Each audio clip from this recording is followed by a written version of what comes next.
Hello, and welcome back to Langford Academy series on Gall Bladder Mucocoeles. My name is Tom Hernon. I'm going to briefly talk about surgical management of these cases. We'd really appreciate everyone joining, and if you like these and find these useful, we'd really appreciate if you'd like and then subscribe to our channel as well. Thank you very much. So the first question for these is, when do we need to consider surgical management for these cases? And this is a little bit up for debate in the fact that there can be geographical differences, so various countries may intervene at a quicker point than others, and that can be based on the literature and can be based on surgeon preference. But what we do know when we're selecting when to do surgery in these cases is that we know if we are performing a cholecystectomy in a gallbladder mucocele in a more elective fashion, the mortality risk associated with this is significantly reduced. So we know the mortality rate in a more elective cholecystectomy for a gallbladder mucocele is around the 2% mark. However, when these patients become more clinically affected by it, and it's becoming more of an emergent surgery, the mortality rate can significantly increase. And there's reports of this ranging from around 22 up to 40% mortality. And this is something that is reflected within the clinic setting that we see here as well.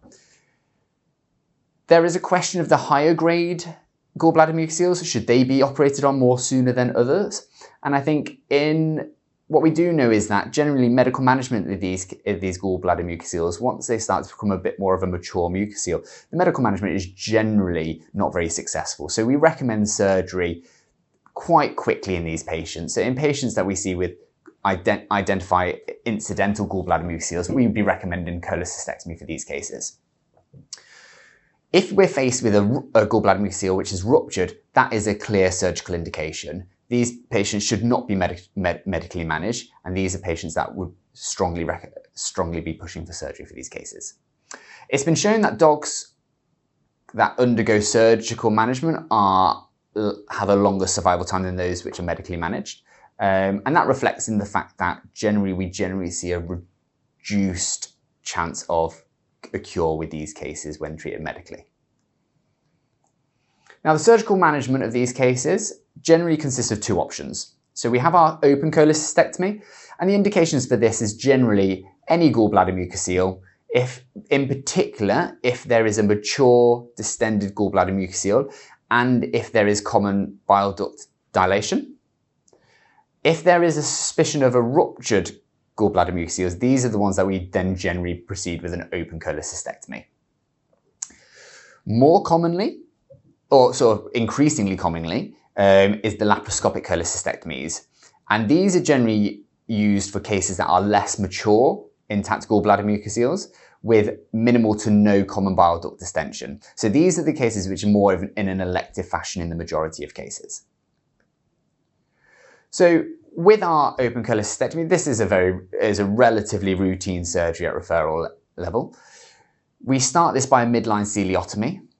We have to make sure that we're extending the coleotomy as cranially as we can.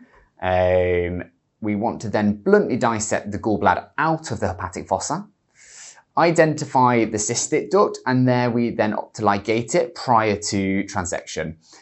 Ligation techniques can vary, and so most commonly either we'll be using sutures, or we can consider vascular clips, or in really enlarged distended bile duct, the common bile ducts, we may opt to use linear staplers. Laparoscopic cholecystectomy, as mentioned before, this is something that has to have appropriate case selection. This isn't the sort of procedure that is recommended for all cholecystectomies, and it is something that we do more commonly in our elective population. This is a more minimally invasive technique. It means that patients generally tend to have a quicker recovery and they have reduced analgesia requirements.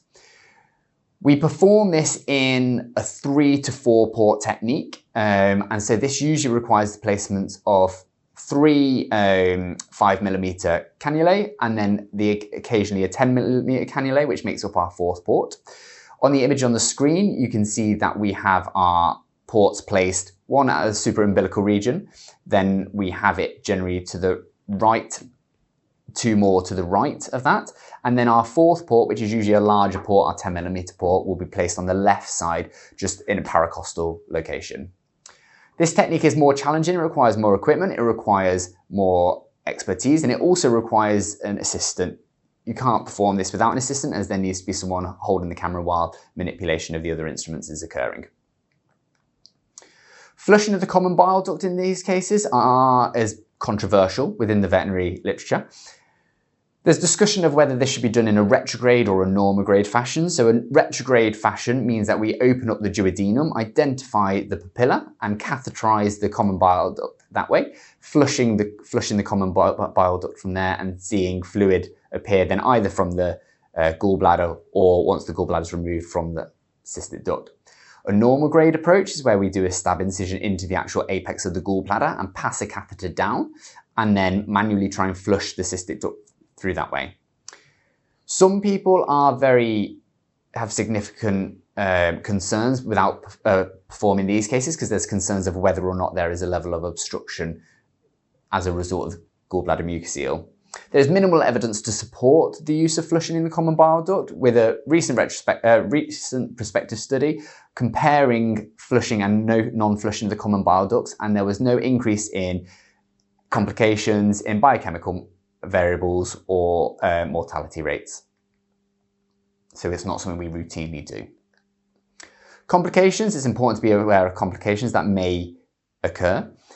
These generally I split into the intraoperative and postoperative complications. Our main intraoperative complications is accidental penetration of the gallbladder, leading to leakage of gallbladder contents within the abdomen.